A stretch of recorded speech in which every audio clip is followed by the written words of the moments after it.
Right now, May 11th, 2023. From the controversies over the newest Airborne update, to people being skeptical about the future changes that will be coming to Enlisted this year, to many players simply choosing to leave the game for alternatives such as Hell Let Loos, and the community that is still playing the game is very much divided. There's a lot of uncertainty about the future of Enlisted. Hi guys, welcome back to SuperSteel Gaming. It is Steelarrow here, and today I want to ask 3 questions.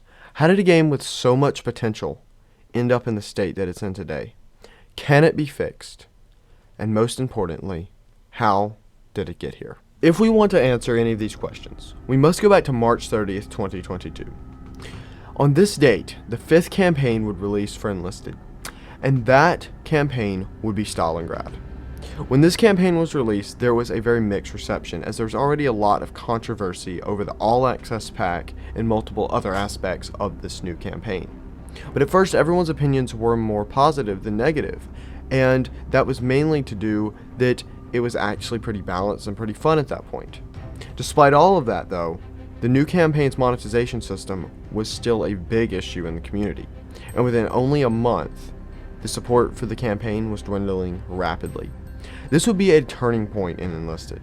Not to say that there were no problems before that, it's just that this could be seen as a decisive turning point that would lead to the future problems we know today.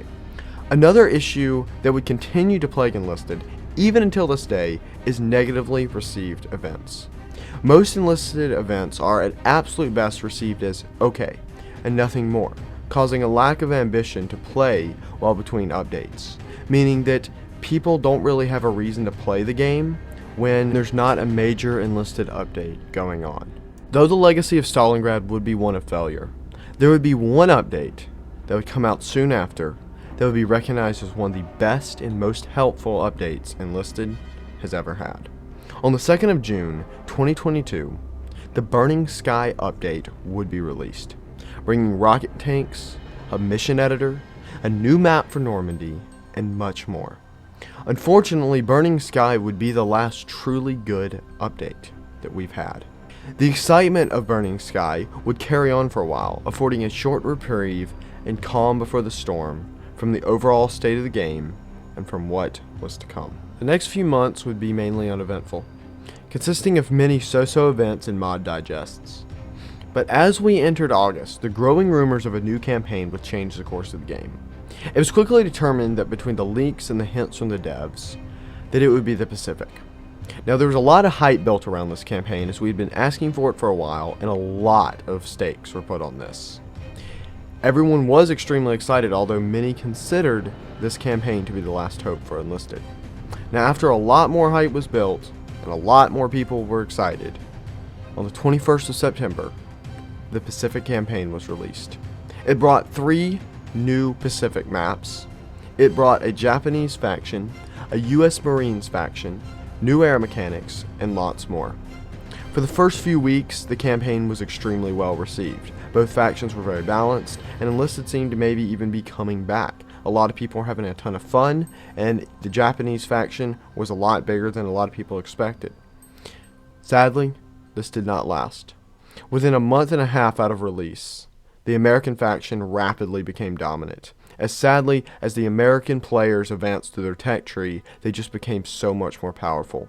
The Americans had so much more firepower than the Japanese players that droves of them left the Japanese faction.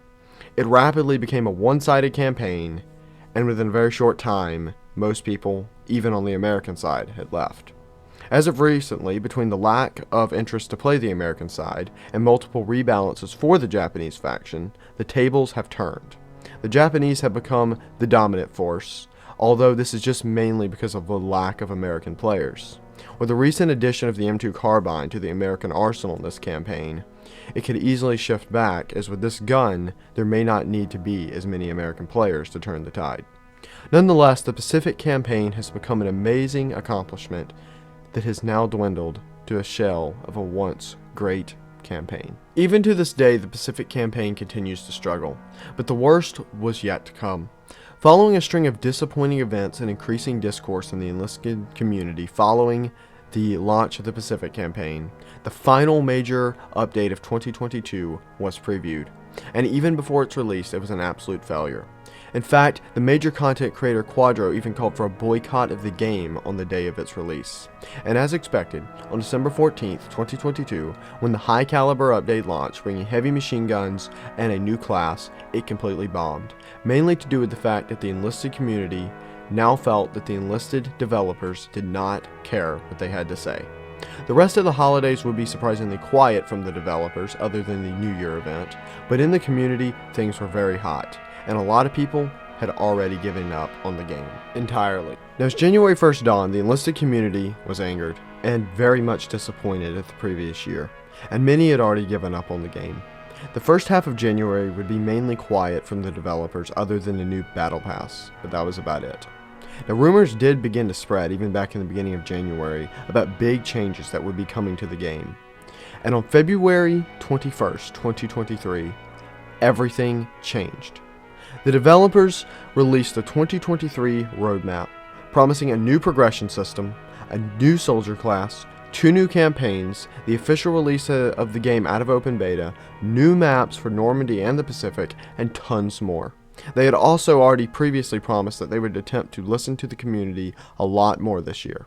This heavily divided the community, as many were still very much fed up with the devs making open-ended promises, while others were still somewhat excited about what could be coming and the fact that maybe Enlisted did have a chance after all. As the next couple of months rolled on, we got multiple dev letters further detailing what the new progression and matchmaking system, along with what many of the other promised changes, would look like. On April 11th, we got our first preview of the first major update of 2023, and on April 19th, the Airborne Forces update was released, which added paratroopers, a new map for Normandy, new vehicles, and many other improvements to the game. Some of the community definitely disliked this update, but there was a surprisingly positive reception from a large portion of the community, which was a very, very good sign.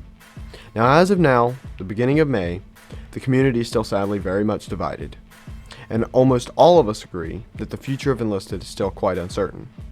But though the Enlisted developers did not start out on the highest note this year, they didn't start out on the lowest note. And so a lot of us are still thinking that there could be a chance for Enlisted after all. So how did Enlisted, a game with so much potential, end up here today? Well, it started with the divide between the devs and the community, mainly stemming from the devs seeming to just ignore the community's complaints and opinions for quite a long time. And as we have seen, just that single thing has caused many of the biggest problems that Enlisted has had to deal with, from the events continuing to be unenjoyable, to the failure of Stalingrad, and to many, many other things. Number 2 is the lack of reasons to play the game between major updates, meaning that players have little drive to continue the game once the new is worn off of an update. Honestly, most of Enlisted's events are boring or just not worth it, and the grind is way too hard, leading to many players to just get bored with it or just give up trying to grind through it. And that is one of the things that has caused major problems in the game Enlisted. And finally, Enlisted is suffering from death by 1,000 cuts. It's not one major issue that's causing Enlisted so much trouble, it's 1,000 little ones that have been left unfixed or simply unchanged, such as the grind being too hard and taking too long, which is causing and has caused major problems in the game and is hurting it significantly. So, can Enlisted be fixed? I would say absolutely. The developers have laid out a pretty awesome plan for Enlisted in 2023.